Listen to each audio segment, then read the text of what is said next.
নেপালের বন্যায় মৃত্যুর সংখ্যা ছাড়ালো 350, নিখোঁজ হাজারো মানুষ, মিনিটে মিনিটে বাড়ছে লাশের সংখ্যা। নেপালে আবারও পাহাড়ি ঢলের সংখ্যা, উজানের পানিতে ডুবে যেতে পারে ভারতের 2 প্রদেশ। ফারাক্কা দিয়ে বাংলাদেশে ঢুকবে নেপালের পাহাড়ি ঢল, বাড়বে পদ্মার পানি, উত্তরাঞ্চলে বন্যার আশঙ্কা। ধর্ষণের আলামত না থাকলেও 2 আসামির ডিএনএ টেস্ট করাবে পুলিশ, রংপুরের 4 খুন নিয়ে বাড়ছে রহস্য। এবং মক্কা চুক্তিকে মুসলিমদের অভ্যন্তরীণ বিষয় বললেন পররাষ্ট্রমন্ত্রী, অন্যদের মাথা না ঘামানোর উপদেশ। আমন্ত্রণ এনপিবি নিউজে। শুনছিলেন শিরোনাম, পুরো সংবাদে আপনাদের সাথে আছি আমি নীলা ইসলাম।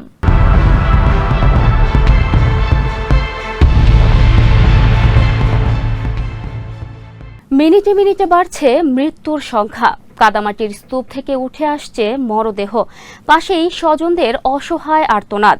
আকস্মিক বন্যা ও ভূমিধসের পর নেপাল যেন এক মৃত্যুপুরী। সর্বশেষ তথ্য অনুযায়ী বন্যায় এখন পর্যন্ত প্রাণহানির সংখ্যা 359, নিখোঁজ রয়েছেন 1400-রও বেশি পর্যটক। বৃহস্পতিবার কাতার ভিত্তিক সংবাদ মাধ্যম আল জাজিরার এক প্রতিবেদন থেকে জানা গেছে এসব তথ্য। নেপালি সংবাদ মাধ্যম কাঠমান্ডু পোস্টের প্রতিবেদনে বলা হয়েছে, পুলিশের সর্বশেষ হিসেব অনুযায়ী বন্যা শুরু হওয়ার পর থেকে বৃহস্পতিবার বিকেল 5টা পর্যন্ত 8টি জেলা থেকে মোট 359টি মরদেহ উদ্ধার করা হয়েছে।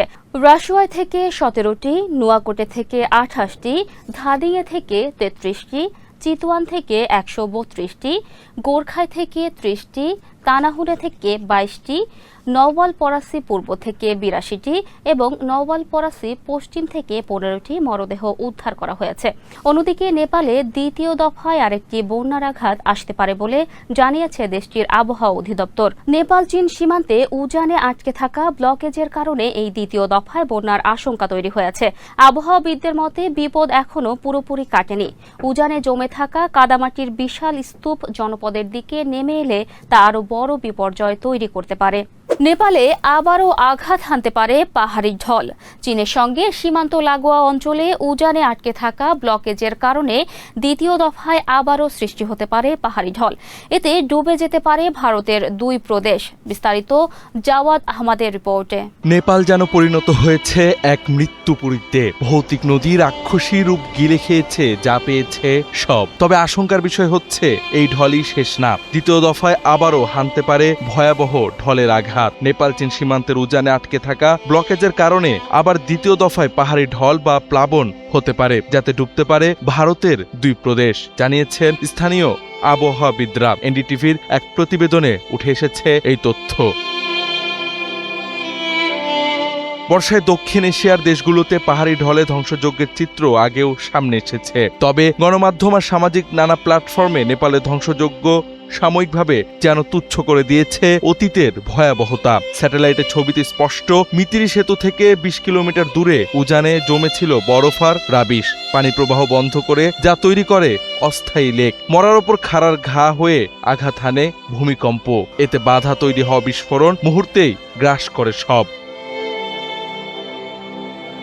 হাইড্রোলজি ও মেটিওরোলজি বিশেষজ্ঞরা বলছেন, রাবিশের কারণে আকস্মিক বন্যা হয়েছে এতটা ধ্বংসাত্মক। শুধুমাত্র স্বচ্ছ পানি গড়িয়ে আসলে অনেকটাই কম হতো জানমালের ক্ষয়ক্ষতি। সংবাদ কর্তৃপক্ষের সতর্কতা, বিপদ এখনো পুরোপুরি কাটেনি। নদীর উজানে এখনো জমে আছে পানিসহ কাদামাটির বড় স্তূপ। যে কোনো সময় তা জনপদে নেমে এলে ভয়াবহ রূপ নেবে বন্যা পরিস্থিতি, যা আঘাত হানতে পারে ভারতের বিহার ও উত্তরপ্রদেশেও। এসব রাজ্যের সমতলে প্রবাহ, হিমালয় থেকে নেমে আসা বেশ কয়েকটি নদীর। সর্বশেষ পাওয়া তথ্য অনুযায়ী এই বন্যা ও ভূমিধসে মারা গেছেন অন্তত 160 জন। নিখোঁজ রয়েছেন আরও অন্তত 405 জন। তাদের অধিকাংশই বিদেশি পর্যটক বলে জানা গেছে। পরিস্থিতির ভয়াবহতা এবারই প্রথম সহযোগিতা করতে চাওয়া অনেক দেশের জন্যই। সময়ের সাথে লাফিয়ে বাড়ছে প্রাণহানি। দেহাবশেষ না মিললে নাম উঠছে নিখোঁজের তালিকায়। স্থানীয় প্রশাসন বলছেন, নিখোঁজ আর হতাহত নিশ্চিতে প্রয়োজন আরও সময়। নেপালে ভয়াবহ বন্যার প্রভাব পড়তে পারে বাংলাদেশেও। তিব্বত সীমান্ত দিয়ে নেমে আসা এই পানির স্রোত ফারাক্কা বাদ দিয়ে ঢুকবে বাংলাদেশে। এতে পদ্মায় বাড়বে পানির উচ্চতা। সাইফুল ইসলামের রিপোর্টে থাকছে বিস্তারিত। নেপালে ভয়াবহ বন্যার প্রভাব পড়তে পারে বাংলাদেশেও। তিব্বত সীমান্ত থেকে নেমে আসা আকস্মিক ঢলের পানি ভোতেকশী নদী হয়ে ধেয়ে যাচ্ছে ভাটির দিকে। নদীর এই প্রবাহ শেষ পর্যন্ত গঙ্গা হয়ে ফারাক্কায় অতিক্রম করে বাংলাদেশে পৌঁছতে পারে বলে আশঙ্কা তৈরি হয়েছে। নেপাল থেকে আসা এই পানি ভোতেকশী ও ত্রিশুলী নদী হয়ে গণ্ডকী নদী ব্যবস্থায় প্রবেশ করবে। এরপর ভারতের বিহার পেরিয়ে গঙ্গায় মিশে পূর্ব দিকে এগোবে প্রবাহ। ফারাক্কা পার হয়ে সেই পানি বাংলাদেশে ঢুকলে গঙ্গা পদ্মা নদীর পানি বাড়ার শঙ্কা তৈরি হতে পারে। ইতোমধ্যে গান্ডক নদীর ভাটি এলাকায় আকস্মিক পানি বৃদ্ধির আশঙ্কায় সতর্কতা জারি করেছে ভারতের কেন্দ্রীয় পানি কমিশন। পরিস্থিতি মোকাবিলায় ভালকিমি নগরের গান্ডক বাঁধের 36টি গেট খুলে দিয়েছে বিহার সরকার। এই পানি গঙ্গায় মিশে দীর্ঘ নদীপথ পেরিয়ে ফারাক্কা হয়ে বাংলাদেশে প্রবেশ করতে পারে। তবে নেপাল থেকে আসা এই ঢলের পানি কখন বাংলাদেশে পৌঁছবে এবং এর প্রভাব কতটা হবে তা এখনো নিশ্চিতভাবে বলা যাচ্ছে না। আবহাওয়াবিদ মোস্তফা কামাল পলাশ বলেছেন, দীর্ঘ পথ পাড়ি দেওয়ার সময় ঢলের গতি ও শক্তি অনেকটাই কমে যেতে পারে। তার মতে নদীপথে দীর্ঘ দূরত্ব অতিক্রম করার সময় ঢলের শক্তি অনেকটাই কমে যেতে পারে। ফলে বাংলাদেশে পৌঁছানোর সময় এর প্রভাব ঠিক কতটা থাকবে তা এখনো নিশ্চিত করে বলা যাচ্ছে না। ময়নাতদন্তে মেলেনি ধর্ষণের কোনো আলামত, তবুও রংপুরে আলোচিত 4 খুনের আসামিদের ডিএনএ ও ডোপ টেস্ট করাবে পুলিশ। বৃহস্পতিবার সকালে এক সংবাদ সম্মেলনে এ তথ্য জানান রংপুর মেট্রোপলিটন পুলিশের কমিশনার মোহাম্মদ আব্দুল মাবুদ। বলেন, নিহত শিক্ষক গণপতি চক্রবর্তীর স্ত্রী প্রীতিলতা চক্রবর্তী ও মেয়ে আগামী চক্রবর্তী প্রার্থীর শরীরে ধর্ষণের কোনো আলামত পাওয়া যায়নি। ময়নাতদন্তে দুজনের মৃত্যুর কারণ হিসেবে শ্বাসরোধ বা গলায় ফাঁস দেওয়ার কথা বলা হয়েছে। গ্রেফতার 2 আসামি সিদ্ধার্থ দাস ও মুগ্ধ দাসের ডিএনএ সংগ্রহ এবং ডোপ টেস্ট করা হবে। তবে ময়নাতদন্তে ধর্ষণের আলামত না থাকলেও কেন আসামিদের ডিএনএ টেস্ট করা হচ্ছে সে বিষয়ে পরিষ্কার কোনো উত্তর পাওয়া যায়নি। মক্কা চুক্তিতে যোগ দেওয়ার আমন্ত্রণ পেলে তা বিবেচনা করে দেখবে বাংলাদেশ। সংসদে এক প্রশ্নের জবাবে এমনটাই জানিয়েছেন পররাষ্ট্রমন্ত্রী ডক্টর খলিলুর রহমান। চুক্তিটিকে মুসলিমদের অভ্যন্তরীণ উল্লেখ করে অন্যদের উদ্বেগের অবসর নেই বলেও মন্তব্য করেন তিনি। বিস্তারিত দেখুন রিপোর্টে। মক্কা চুক্তি মুসলিম পরিবারের অভ্যন্তরীণ বিষয়, এতে অন্যদের উদ্বেগের অবকাশ নেই বলে মন্তব্য করেছেন পররাষ্ট্রমন্ত্রী খলিলুর রহমান। মক্কা চুক্তিতে যোগদানের প্রস্তাব পেলে বাংলাদেশ তা ইতিবাচকভাবে বিবেচনা করবে বলেও জানান তিনি। বৃহস্পতিবার জাতীয় সংসদের প্রশ্নোত্তর পর্বে স্বতন্ত্র সংসদ সদস্য রুমিন ফারহানার প্রশ্নের জবাবে এসব কথা বলেন পররাষ্ট্রমন্ত্রী। রুমিন ফারহানা সম্পর্ক প্রশ্নে জানতে চান, সৌদি আরব, তুরস্ক ও পাকিস্তানের মধ্যে গত 7 আগস্ট স্বাক্ষরিত মক্কা চুক্তিতে বাংলাদেশ যুক্ত হলে কি সুবিধা পাবে। জবাবে খলিলুর রহমান বলেন, চুক্তিটি 3 দেশের মধ্যে হয়েছে, বাংলাদেশকে এখনো এতে যোগ দেওয়ার প্রস্তাব দেওয়া হয়নি। সদস্য দেশগুলো আগ্রহ প্রকাশ করলে বাংলাদেশ বিষয়টি ইতিবাচকভাবে বিবেচনা করবে। তিনি আরো বলেন, প্রস্তাব পাওয়ার আগে এর ভালো মন্দ নিয়ে আলোচনা করার সময় এখনো আসেনি। আমরা নিশ্চয়ই এ সমস্ত বিষয় বিবেচনা করব। তবে একটি কথা মনে রাখতে হবে, প্যাক্ট যদি বিস্তৃত হয় তবে এটি বিশ্ব মুসলিম সমাজের আত্মরক্ষার ব্যবস্থা। এটি আমাদের মুসলিম পরিবারের অভ্যন্তরীণ বিষয়, সুতরাং তা নিয়ে অন্যদের উদ্বেগের কোনো অবকাশ নেই। নেপালের ভয়াবহ এই বন্যার বিষয়ে প্রথমে ধারণা করা হয়েছিল ভূমিকম্প থেকেই এই দুর্যোগের উদ্ভব, কিন্তু যুক্তরাষ্ট্রের ভূতাত্ত্বিক জরিপ সংস্থা USGS বলছে ভয়াবহ এই পাহাড় ধস ও বন্যা ভূমিকম্পের কারণে হয়নি। প্রশ্ন উঠছে, তবে কেন হলো এই আকস্মিক বন্যা?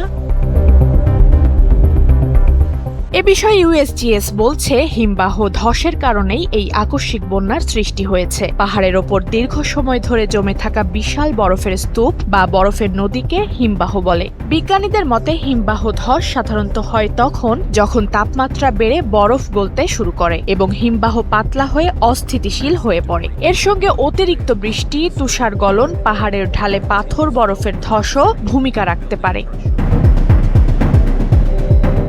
এই হিমবাহ বা বরফের বাঁধ ভেঙে গেলে আটকে থাকা বিপুল পানি হঠাৎ বেরিয়ে আসে। সেই পানির সঙ্গে পাথর, কাদা ও বরফ মিশে অত্যন্ত শক্তিশালী জলোচ্ছ্বাস বা পাথর মাটির স্রোত তথা ডেব্রিস ফ্লো তৈরি করে, যা অল্প সময়েই ভাটির জনপদে ভয়াবহ ধ্বংসযজ্ঞ চালায়। প্রাথমিকভাবে কাঠমান্ডুর উত্তরে নেপাল চীন সীমান্তের কাছে এই হিমবাহ ধসকেই 4.4 মাত্রার ভূমিকম্প হিসেবে শনাক্ত করা হয়েছিল। পরে স্যাটেলাইটের ছবি বিশ্লেষণ করে ইউএসজিএস জানায়, নেপাল চীন রাসুয়াগাড়ি সীমান্ত চৌকি থেকে প্রায় 20 কিলোমিটার উত্তর পূর্বে লহেন্দে নদীতে বরফ ও পাথরের একটি বিশাল ভূমিধস হয়। ফলে নদী থেকে বিপুল পরিমাণ পাথর, কাদা ও পানি নেমে গিয়ে ভয়াবহ জলোচ্ছ্বাসের সৃষ্টি করে। এই শক্তিশালী ভূমিধসের তীব্রতা পরে 5.2 মাত্রার ভূমিকম্পের সমতুল্য হিসেবে রেকর্ড করা হয়।